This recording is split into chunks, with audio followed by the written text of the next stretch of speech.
Ahojte, čaute, vítame vás v podcaste Office od plaču k smiechu, ktorý sa bude niesť v duchu úprimnosti a otvorenosti. V podcaste, ktorý vás nenechá na suchu, pretože slzy sú aj plaču a smiechu.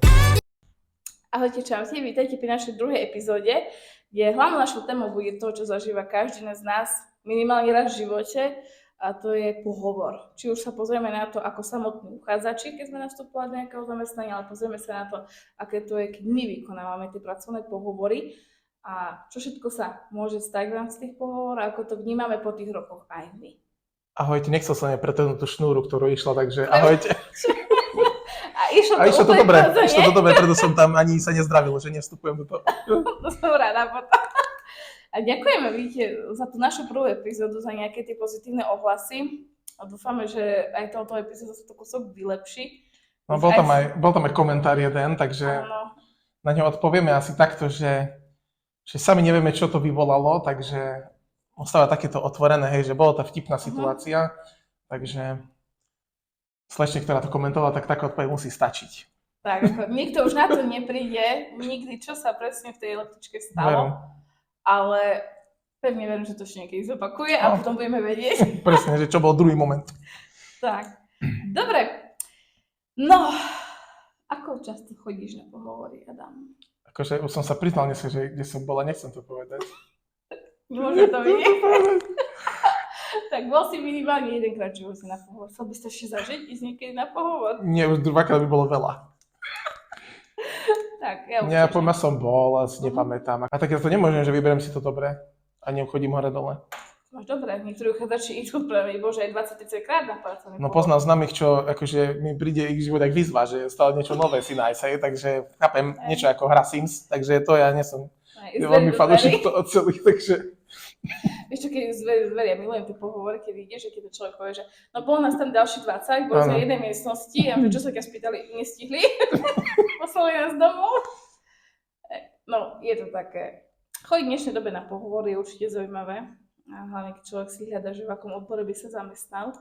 A o čom hovoria štatistiky, že ľudia nevedia presne, v čom sa chcú zamestnať a chcú sa tak prispôsobovať, že 85% naozaj uchádzačov nejaké zamestnanie svojich životopisov buď klame, alebo reálne si tú svoju pravdu o svojom živote tak upravuje mierne.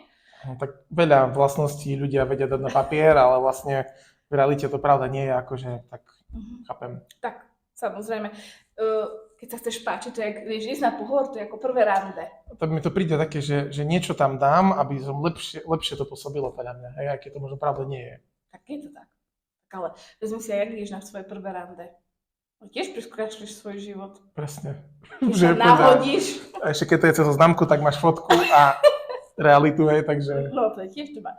To je to isté. Životopis odráža tvoj naozaj zoznamkový profil. Ja tomu stále však na životopisoch máš občas fotku a keď ti príde ten uchádzač a kúkneš na tú fotku versus realitu. To nie každý dá fotku, lebo ja, čo som ako robil pohovory, tak nie každý mal fotku. Akože nebolo to ani, by som povedal, že 50% možno. A keď som kvázi stále čakal, že ten prvotný taký kvázi, že toho človeka si nejak pozrieť, kvázi overiť, hej, že dobre, že tento človek chodil tu a tu, pracoval tu a tu, hej, ale keď chýba tam fotka, podľa mňa. Takže... Vieš čo, ľahšie nech na tom životopise nie je fotka, ako keď ti má prísť fotka typu, že profilka zo známky, hej, z boku, alebo na jednej celej A4 máš tú fotku, hej, alebo takú ako maturitnú fotku ti pošle, ale najlepšie to je zo známkové proste, z vrchu alebo o zrkadlo, to je top, hej, o zrkadlo. To som taký nevidel, to našťastie nemal také, že by som a potom milujem, potom pozrieš na e-mailovú adresu v tom životopise sexysimonka62 za.sk. Takže radšej nemať tú fotku, ako dať si tam takúto fotku a teraz myšľa, že pre pána na to príde na to pohovor. Presne tá otázka, že kde sa vidíte za 10 rokov? Kde sa vidíte za 10 rokov? Výdetkom. No tak hej, toto možno z istotou toto viem povedať, hej. Takže... Je to presne to. Je to taká otázka fakt, že na človeka, že alebo 5 rokov, čo si 5 rokov, 10 rokov, hej. A mi sa veľmi páči, že ten uchádzač povie, že neviem. A mal som jedného typka, čo taký bol zlatý, že tá asi doma na gauči. Doma na gauči. Ja som stále mal takú odpoveď, že som si vravel, hej, že keby sa ma to niekto opýtal, že na vašom mieste. No to je tak dobrá odpoveď. Však to je cieľová vedomosť. Tak idem niekde na pohovor a tak to so mnou robí, tak nejakú pozíciu zastáva. Vy sú 5 rokov na vašom mieste. Ja neviem, také prvoplánové možno, ale tak to bolo hneď prvé, že som ma stále pýtal otázky, napadne stále to, hej. Ja som dostala túto otázku na prvom pohovore v inej spoločnosti, že kde sa ja vidím o 5 rokov a viem, že ja som si to nevedela predstaviť. Tak ja som narovno povedala, že 5 rokov vidím sa v zamestnaní. Ale ako som niekto predstavila, vidím sa v zamestnaní. A tak odpoveď fajn, čo tak nevieš, či vymyslieť, možno niekto vieš na... Tak to neviem, v súkromnom živote, kde sa vidí o 5 rokov. Aj no, tak ten doma na gauči, to je pravda, inak ako to si viem predstaviť, ja o 5 rokov na doma na gauči. Ale je to dosť ťažké. Kde sa vidí o 5 rokov. To dúfam, že na dovolenke. No ideálne, však už sa blíži leto, aj keď je maj. No, tak. Ale k tomu veku vidíš ešte, že som mala takú pani a ona bola úžasná v tom, že fakt na životopise som videla som, že 40 rokov, už očakávaš nejakú tú pani, vidím v kancelárii, tam sedí taká staršia dáma, no, že ako ho čakáte? No na pracovný pohovor, do vedlejšej kancelárie, ku kolegynke, nie, ku pani, tej a tej, to som ja, takže idete ku mne naozaj, áno, tak mi to nesedí. Tak som išla do kancelárie, pozrela som si životopis, ešte raz som zase s ňou vyšla za ňou aj s tou životopisom, že tá pani, že áno, že ja som prišla na pohovor, že no tak poďte. Zas bol vek. Ešte na životopise 40 a finálne mala 56 a už v bakulke bola chudenka, ale akože pochopila som, asi sadla, som povedala, že skúste mi niečo povedať o sebe, no tak popriznám sa, mám toľko rokov, ale bojujem s tým, že ma nikto nechce zvolať na pracovný pohovor, tak už. A tak je to také, že chápem my, keď už niekto má z toho možno ten pocit, že kvôli veku ma nezoberú, tak akože je to akože chopiteľné podľa mňa, no. Áno, ako ja sa tým... Aj keď 16 rokov, či koľko bol... To je dosť. Tak ako lepšie ako tá 22-ročná, hej? Áno. Čo stihla, neviem, aj na Marzisku. Hej, no ale tak každý si nesieme svoje... No, ja už mám tých uchádzačov rozdeliť do diagnózy, ale ja som bola diagnóza, keď som išla na pracovný, prvý pracovný pohovor, ja som čo mám čakať, ale prvý môj oficiálny pohovor, tak som si bola kúpiť novú blúzku, hej, že by som išla aspoň vyštafírovaná. Aby to bolo na úrovni. Aby to bolo na úrovni, keďže už idem aspoň oblečená, nie jak niektorí tu chodia. Taký top najväčší pánko, bol otvorím dvere a tam celé Adidas športová súprava na sebe, šušťaková, tie staré šušťakovky, keď pamätáš, čo boli doslova šušťaková. To ešte boli viac farebne také boli. Áno, presne, prúžky a neviem čo všetko. A kúkim na to pánky, tam zaplatené botasky na tej podlahe, tam máme koberce. No. Tak ja mám mikinárov. Mikinárov, že... Aspoň keby to také pekné na zips, niečo dá sa s golierom, s košelou, kravatou, niečo fakt sa dá, akože už dneska vymyslíš všeličo, ale mikinárov s kapucňami, tak to už fakt sa nerobí. To už nie. Ako ja chápem, keď ideš niekde na pohovor ako stavbár, alebo manuálne ideš nejakú zručnosť vykonať, dobre, ideš na stavenisko, OK, ale keď ideš niekam do kancelárie, tak aspoň biele tričko. Keď už nič, tak biele tričko. Teraz akože ma napadlo na tých šatách, že jak som ešte bol také minulej robote, tam som v podstate, čo som aj spomínal v prvom dieli, že som sa venoval tiež administratíve, takým veciam, hej, a chodili sme do jednej spoločnosti, ktorá tiež bola, že je tam výroba, nie je to čisté prostredie, hej, ale ja som mal taký mod, hej, že teraz sa obliekam v podstate, že podľa príležitosti, hej, že nejaké stretnutie, tak takto, idem tu, takto, dneska som takto, hej, som vyhodnotil podľa situácie. No a vtedy som bol, mal som možno asi, neviem, takých 5 rokov dozadu a sme išli na také obhliadka stavby, hej, že blato, neskutočné blato bolo všade, hej, že by asi aj pršalo. A ja som si prišiel, že všetci páni, čo boli tí vedúci, hej, ja som bol obyčajný administratívny pracovník, ktorý tam došiel autom po niečo. Všetci boli v bakanžách, prilby, také bundy a ja som si prišiel v takom peknom kabate, bielej košeli, nohaviciach a poltopánkach.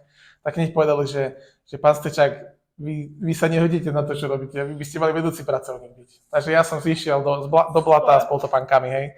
Takže každý má taký údel, hej, že jak to vyhodnotí, no. Tak ja som to vedel takto. A tak akože treba mať štýl.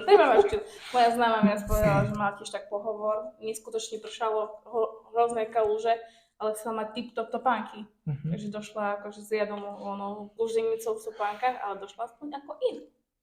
Bacha na to. Veru, tiež je obdiv, chodí vonku, keď je blato a v botaskách prísť bielých. No, toto je úplne. To je tiež. Ako fakt dojsť na ten pohovor slušne oblečený v každom počasí. Presne prichádza leto. Asi dodnes pamätám, jak prišiel taký pán ako mne. Vieš, aký nosil habera, tieto kraťasy? Áno. Taký, to prišiel na pohovor a si úha. Zajímavé. A fakt, ponožky do vrchu. Čo usúdil, že to je to, čo sa mám prezentovať. Možno habera štýl, bol na koncerte, ja neviem, ale ako... Tak aj keby, že milujem že som mikinár a idem autom vezmem si tašku a pred tými dverami som to košelu a potom sa predlečiem.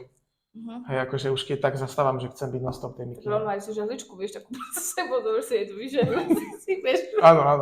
Však už sú tie vertikálne, však doma si to žehli. Dneska už všetko sa dá vymyslieť. Tak, ale ako fakt, to oblečenie je veľmi dôležité. V rámci aspoň nejako príslušne, však nemusíš chodiť človek obleku dneska, neviem, aký šatár, ale ten prvý dojem to robí proste. Prvý dojem robí to celé, aj ten človek sa úplne inak cíti.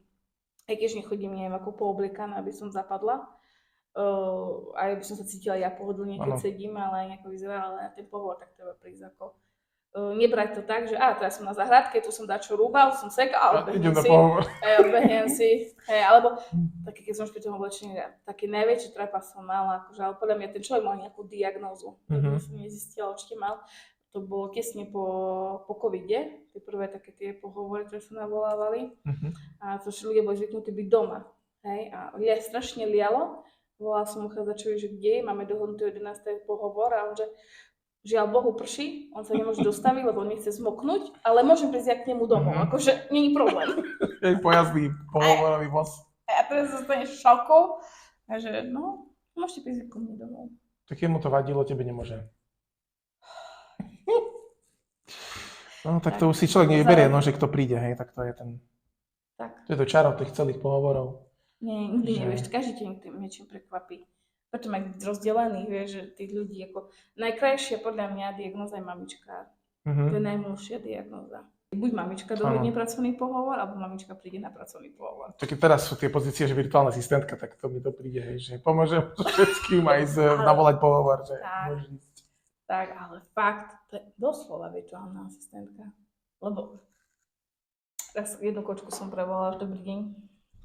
Že má si nezasielali životopis v rámci dňa, pozvánka na pracovný pohovor a z nej padlo, tam? Viete, čo tu mamka zasielala tie životopisy? Neviem vám teraz povedať, či sa zúčastním. Alebo som mala ešte takého top, že prišiel chlapec na pracovný pohovor a počas toho pracovného pohovoru. Takže si zdvihol telefón len tak z ničoho nič. Tomu sa už hovorí dneska, že slušnosť, neslušnosť, tak rovno zdvihol a prvá jeho odpoveď bola mamka, som na pohovore, dám ti potom vedieť, ako to prebiehalo. Čau, No tak to už také sú základy, hej, že čo nerobiť, hej, na pohovore. Ono to veľa článkov je a tak ďalej. Áno, toto si ani nevieme spraviť. To zbytočne veľa toho je, takže... To nie, akože na každého to je samostatné, že či hej, či nie, ale tiež že spýta si spätnú väzbu, aké bol pohovor, že aby vedel mamke povedať, že čo bolo na tom pohovore, ale to bol taký príjemný chlapec, ako čestný maturant, veľmi príjemný, veľmi pekne rozprával. A ja som si povedala, z neho čo bude. A blížilo sa koniec pohovoru a zmyčovanie, že ako dopadol. No tak dozviete sa do 2 pracovných dní. No ale teraz to potrebuje vedieť, lebo mamka sa ho bude pýtať. A že tak neviem, tak dám vám vedieť do 2 pracovných dní, ale bolo to pozitívne, vidím to pozitívne. A asi pol hodina alebo hodina na to, pozerám, že neznáme číslo, zdvihneš a tam je jeho mamka. Že ako dopadol jej synček. Ale im by bolo dobre urobiť taký portál ako EduPage. Vidíš, že ako je na tom, že postupil, nepostupil. Presne tak, alebo dotazník poslať, vieš, že prišiel môj syn včas, čak. Presne. Rozprával sa, cvak. No. Nič som chcel povedať, mi to strašne akože teraz veľmi rýchlo vypadlo. Ja som sa chcel pýtať teba, že či bude to lepší výsledok ako ja, že keď si niekoho prijala, všetko prešlo ako ten proces, že už prišiel ten prvý deň, ten dajme tomu nováčik do práce, že ako dlho tam vydržal? Najkratšie. Tak by som povedal, že ako najrychlejšie v podstate pošiel preč, našiel zmysel, že by tu mal byť. No, že by to nemal byť, že ešte nedošla na podpis zmluvy. Už bol na ňom, ale prišiel potom podpise prišiel akože na ten prvý deň. No, tak ako najrýchlejšie skončenie som bol, že bol na podpise zmluvy, podpísal zmluvu, a odtedy sa po ňom zľahla zem. Tak to si ma to už nezdvihol telefón, nebol na adrese, proste ten človek zmizol z povrchu zemského. To bol ten asi najrýchlejší. A to si dodnes ešte, že opamätám, dodnes by som chcela vedieť, čo sa stalo s tou slečnou, lebo pondelok ráno bol deň zazmlnenie. Bola som tam dokonca s ňou, ešte sme sa lúčili, dohodli sme sa, že druhý deň ráno, oficiálny pracovný deň, ešte som ma pýtala, či som má doniesť obed. Všetko sme si prešli a od utorka rána po nej sa zľahla zem a najlepšie bolo na tom celé, že utorok mi to len pípalo z telefónu, ale sa mala zrušené telefónne číslo. Ani ukončiť zmluvu, nič, akože žiadna to. Ale také to druhé som mala a to bol presne taký ten ešte šok, to bol práve na východnom Slovensku, kde fakt veľmi pekná kočka, bola na pohovore, robil vtedy so mňou pohovor riaditeľ, vieme ako vyzerá náš riaditeľ, charizma neskutočná. A ona prišla prvý deň oficiálnej práce, sadla si, po 2 hodinách ku mne prišla, že či pán riaditeľ sa nedostaví, hovorím, že nie, pán riaditeľ, uvidíte možno raz za rok, zbalila sa, odišla preč. Fúha, tak to bola motivácia. Ostať prácu kvôli ňomu. A to bolo tiež také, že tak asi nie som dostatočne priťažlivá. A fakt, vieš čo, ale to je asi pravda na tom, lebo je štatisticky dokázané, že každý uchádzač, ale aj ty ako zamestnanec si vyberáš na základe sympatii toho človeka. Že častokrát prevýšia tie sympatie ako to, čo reálne ten človek má v tom životopise, alebo čo by chcel do toho budúca robiť. Keď nepadnú tie sympatie, koniec. Jasné. Tak kto by akože robil s niekým, komu nie je sympatický. Ako na mňa tak to myslím, ale že s kým šušlem, že sa s nimi stotožní, akože myslím tak. Akože osoba, hej. Tak, lebo to tam neklikne. A toto bolo asi tá slečna. Keď mňa zbadala v ten deň prednášať, tak si povedala, tak toto tu nekliklo. No, a tam si ma len tromfla v tej rýchlosti, lebo ja som myslel, že budem akože v tom úspešnejší, ale tak u mňa to bolo, že prvý deň 2 hodiny a to bolo celé. Takže po podpise a dali sme si taký prvý deň to bol, hej, že 2 hodiny. A už potom na druhý deň v podstate už neprišiel a tuším, že ten chlapec mi dvihol a nepamätám, že či povedal, že to není pre ňoho, alebo išiel z zahraničia, jedno z toho to bolo, hej, že proste vôbec tak to nevyzeralo, že dopadne to takto, hej, ale dopadlo to takto, no. Ja mám najkrajšiu výhovorku, našiel som si novú prácu a hovorím, od večera do rána, to čo akože. Hej, a však boli aj takí uchádzači, že medzi tými volali z inej, kde som bol predvčerom a idem tam, lebo sa mi to vec páči, hej. Chápem, akože tak už keď si niekto môže vybrať napríklad, hej, a usúdi, že toto je pre mňa lepšie, tak budíš, no. Vieš, ako som takou špeciálnou, že obetavý uchádzač diagnóza. Vieš, príde, nenastúpi, o týždeň ti zase príde jeho životopis, o mesiac zase príde jeho životopis, zavoláš, nie, lebo toto, už rozmýšľaš, mám takú kopku, mám takého úžasného človeka, ktorý má dážnik na svojej fotke, dážnikom odfotený. Takže diagnóza sama o sebe. A pod toho mám asi prijatý životopis minimálne 50 krát.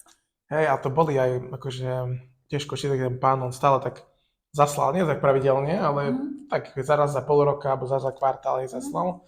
Nikdy neprišiel, v podstate aj dvihol a hlas nekorešpondoval s výzorom na fotke. Že v podstate pôsobil ako seriózny človek, potom keď videla kolegyňa, že kto to je, tak Ježiš, ten poslal každému, on mne určite nepríde. Tak. Takže tak sa za to pobavili, hej, že sú aj takí, čo možno, neviem, si robiť čiarky doma, že poslal som mu všade asi. Tak, aj u nás bol taký, že bol všade. A najkrajšie na tom bolo, že aspoň si prídem vypočuť. Už to je ten systém, že robila som pohovory v Prešove, Humennom, Vránove. Tak som bola v Prešove, robila som prvý pohovor, dopadlo dobre. Išla som do Vránova, týždeň na to a on tam prišiel. Že my sa asi poznáme. No tak už to vypočujem, keď som tu. Najlepšie bolo, keď do Tretice som ho spoznala v Humennom. Takže išiel tam aj tam. Však vieš, že reagovala niekomu inému na na inzerát a do okolnosti som však robila ja tie pohovory.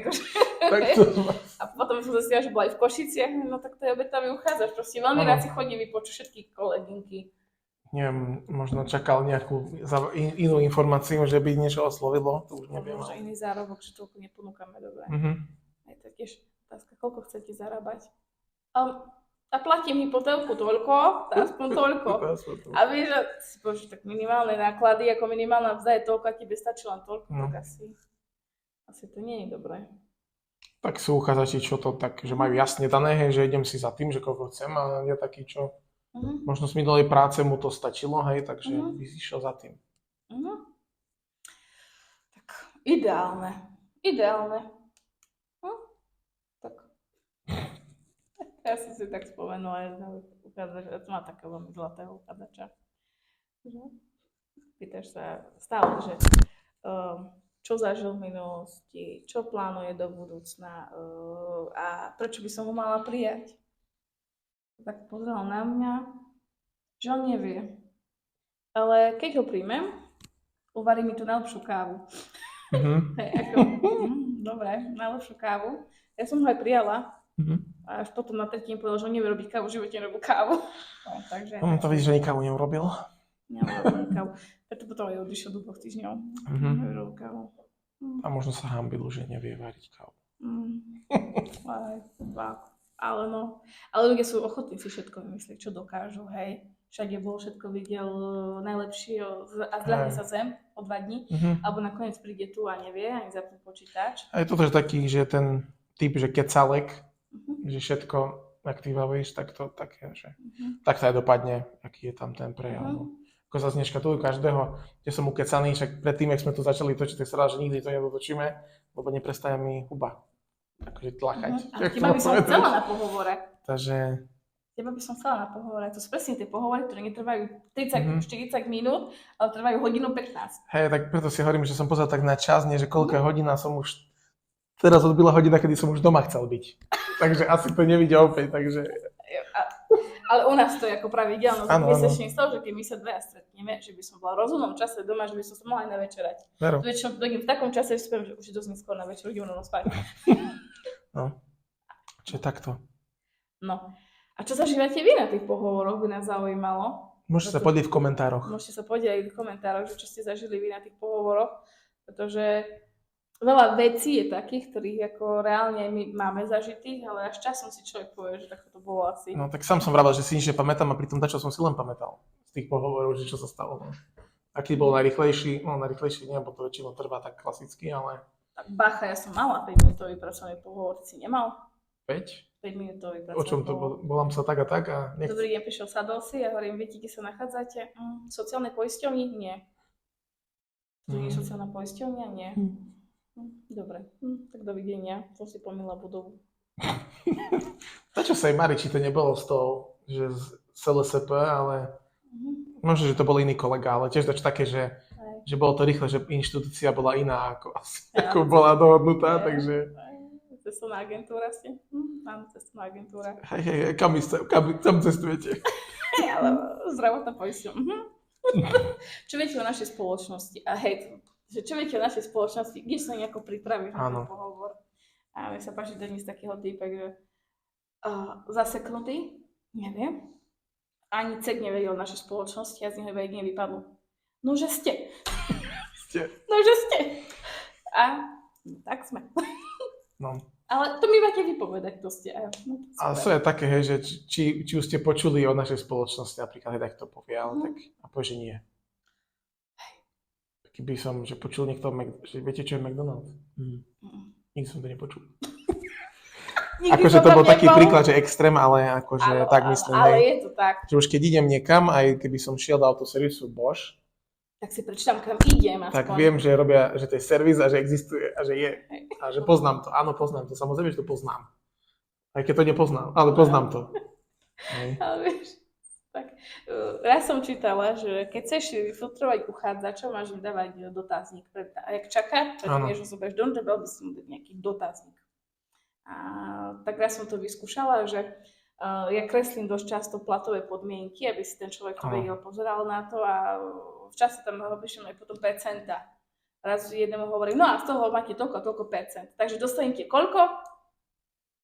A ten tak chlapec za mňa pozerá, že Tak to ja neviem, musíte mi pomôcť. A to bolo, že 1% zo 100. Aha. Hej, ako, aha. Teraz pochopíš, že to je koľky ročí na základnej škole. Tak tu sme pohoreli.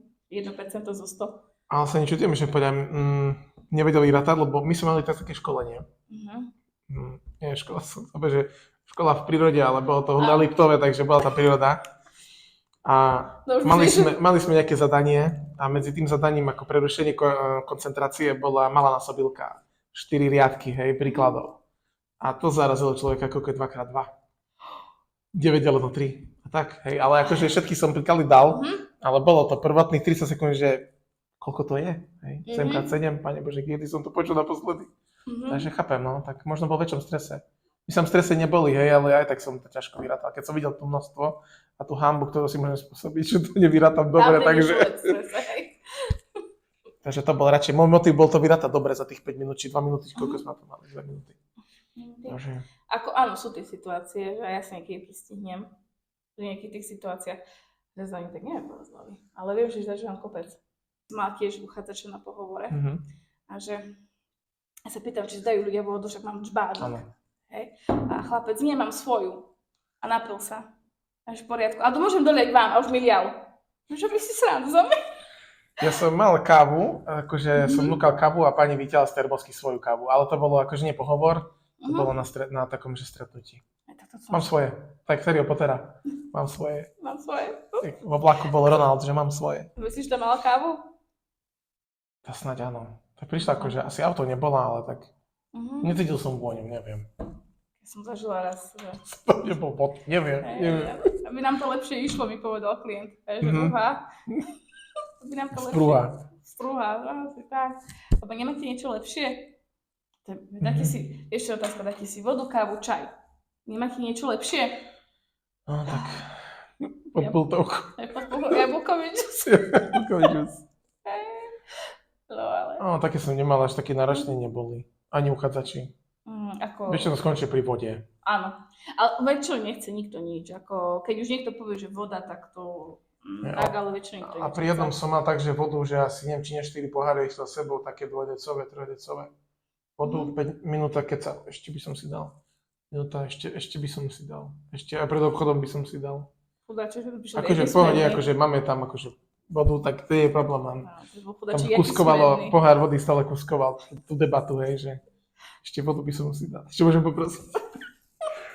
Pripojka na vodovný kohoník a ešte si čapovať.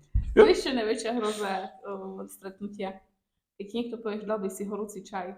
Lebo skončí celé stretnutie a ten človek stále fúka svojho ručaka. No, a keby bolo tak to je 5 minút, tak a viete čo, dopijem aspoň čaj. Dopijem aspoň čaj, dobre, posadte sa. Ale potom máš diagnózu kradošov. Mám lizatka a cukríky. Pred pohovorom plná misa, po pohore prázdna misa.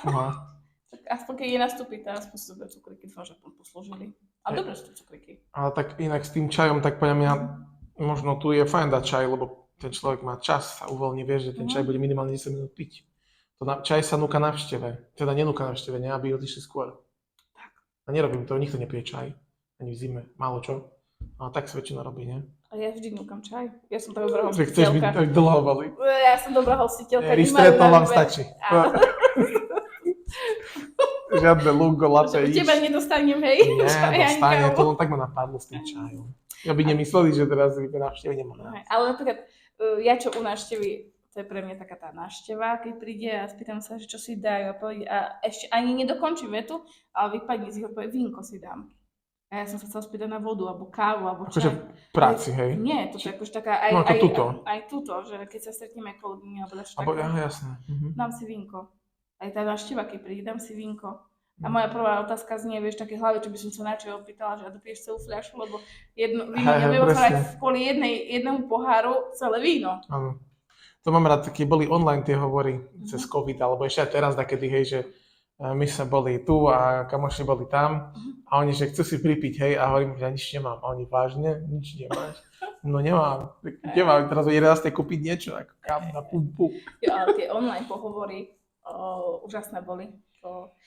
Ja som nemal online pohovory, asi v tej dobe som ešte nebol v tom štádiu, že by som robil, ale nemal som online pohovor žiadny. Ja som sa tak asi zľakaná, len po pohovoru sa otvorilo a ja som veriaci človek. Mal som jeden. Mal? Jeden určite bol. Vidíš, ak ma všetko napadne furt. No vidíš. Vlastne nič nie, ale vlastne je. Vlastne je toho kopec, ale ty som tak prijala hovor a boli sme online pohovor a teraz pozriem toho človeka a za ním obrovský kríž a vedľa toho samé sveté obrázky. A on ešte tak vyzeral jak kňaz. Ešte taký mal oný kolierik, taký oblečený, nastajlovaný ten pánko bol a som hovoril, Páne Bože, akože celý čas, vieš, ale čo bolo, ja som sa všetko pýtala otázky, vieš, ale to máš aj obrázky, tie panenky, však veriaci človek, ja som veriaca, ale to normálne, keby na mňa pozerali. A tak to možno bolo, to je pomoc, hej, podpora. Hej, no a na konci sa opýtam, že aké má pocity z dnešného pracovného pohovoru, že veľmi príjemné, ale musí sa o tom porozprávať so svojou blízkou osobou. A prvá moja otázka znela, vieš, že s tým... Kto je vaša blízka osoba? To je vaša blízka osoba, ten hore. Tak a musí si to nech prejsť hlavou, no tak hore v poriadku.